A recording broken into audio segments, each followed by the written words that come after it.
Being an international student feels fun until you have to move out from your old apartment to a new one.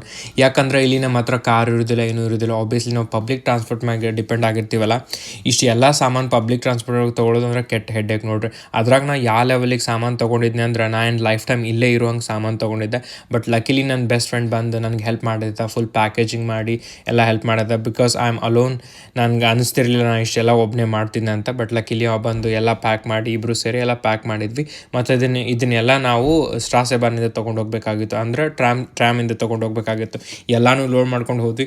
ಮತ್ತು ಅವತ್ತು ನಾ ಭಾಳ stress ಆಗ್ತದೆ, because ನಾ night football ನೋಡೋಕೆ ಹೊಂಟಿದ್ವಿ ನಾವು ಒಂದು ರೆಸ್ಟೋರೆಂಟಿಗೆ. ಬಿಕಾಸ್ ನಾರ್ವೆ ಆಡಾತಿದ್ರೆ ನನಗೆ ಭಾಳ ಎಕ್ಸೈಟ್ಮೆಂಟ್ ಇತ್ತು ನಾರ್ವೆ ನೋಡೋಕೆ. ಬಟ್ ಅಷ್ಟೆಲ್ಲ ಸಾಮಾನು ಪ್ಯಾಕ್ ಮಾಡಿ ಅಲ್ಲೆಲ್ಲ ಹೊಸ ರೂಮಿಗೆ ಇಟ್ಟು ಇಮಿಡಿಯೇಟ್ಲಿ ನಾವು ರೆಸ್ಟೋರೆಂಟಿಗೆ ಹೋದ್ವಿ. ಲೇಟಾಗಿ ಹೋದ್ವಿ, ಅದಕ್ಕೆ ಸೀಟ್ ಕರೆಕ್ಟಾಗಿ ಸಿಗಲಿಲ್ಲ. ಬಟ್ ಸ್ಟಿಲ್ ಹೋದ್ವಿ. ಆ್ಯಂಡ್ ಆಫ್ಟರ್ ನೆಕ್ಸ್ಟ್ ಡೇ ನಾನು ಇನ್ನೂ ಸ್ವಲ್ಪ ಸಾಮಾನು ರಿಮೈನಿಂಗ್ ಇದ್ದು ಅವನು ಎಲ್ಲ, ಫಾರ್ ಎಕ್ಸಾಂಪಲ್ ಕ್ಲಾಸೆಟನ್ನು ಎಲ್ಲ ಡಿಸೆಂಬಲ್ ಮಾಡಿ ತೊಗೊಂಡು ಬಂದ್ವಿ. ಆ್ಯಂಡ್ ಫೈನಲಿ ನನ್ನ ಮನೆ ಮೇಲಿಂದ ನನ್ನ ಹೆಸರನ್ನ ರಿಮೂವ್ ಮಾಡಿದೆ. And I felt really